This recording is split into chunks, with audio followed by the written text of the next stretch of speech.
আপনার সন্তান কি হঠাৎ অসুস্থ? ব্যবসায় হঠাৎ ক্ষতি? কেউ প্রশংসা করার পরেই বিপদ? এটা কি বদনজর হতে পারে? ইসলামে বদনজর সত্য। রাসূল সাল্লাল্লাহু আলাইহি ওয়াসাল্লাম বলেছেন, আল আইনু হাক্কুন, বদনজর সত্য। এটি মানুষকে কবরে এবং উটকে ডেকে ফেলতে পারে। কুরআনে আল্লাহ বলেছেন সূরা ফালাকে, আমি আশ্রয় চাইছি হাসাদকারীর হাসাদ থেকে। এই আয়াত প্রমাণ করে হিংসা ও বদনজর বাস্তব। বদনজরের লক্ষণ হঠাৎ মাথা ব্যথা, অলসতা, শরীরে জ্বর, কাজে মন না লাগা, প্রশংসার পর বিপদ। এই লক্ষণগুলো থাকলে সতর্ক হন।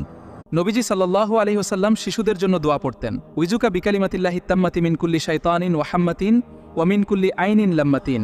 উইজুকা বিকালিমাতিল্লাহি তাম্মাতি মিন কুল্লি শাইতানিন ওয়া হাম্মাতিন ওয়া মিন কুল্লি আইনিন লাম্মাতিন। মাশাআল্লাহ বলার অভ্যাস করুন। কাউকে কিছু দেখলে মাশাআল্লাহ লা কুওয়াতা ইল্লাহ বিল্লাহ পড়ুন। এটি বদনজরের ঢাল। প্রতিদিন সকালে সূরা ফালাক ও নাস 3 বার পড়ুন। আয়াতুল কুরসি পড়ুন। রুকইয়ার পানি ব্যবহার করুন। এগুলো বদনজর থেকে সুরক্ষার প্রমাণিত আমল। বদনজর সত্য, কিন্তু আল্লাহর আশ্রয় আরও বেশি শক্তিশালী। ভিডিওটি শেয়ার করুন, সাবস্ক্রাইব করুন রিয়েল গোস্ট কিলার।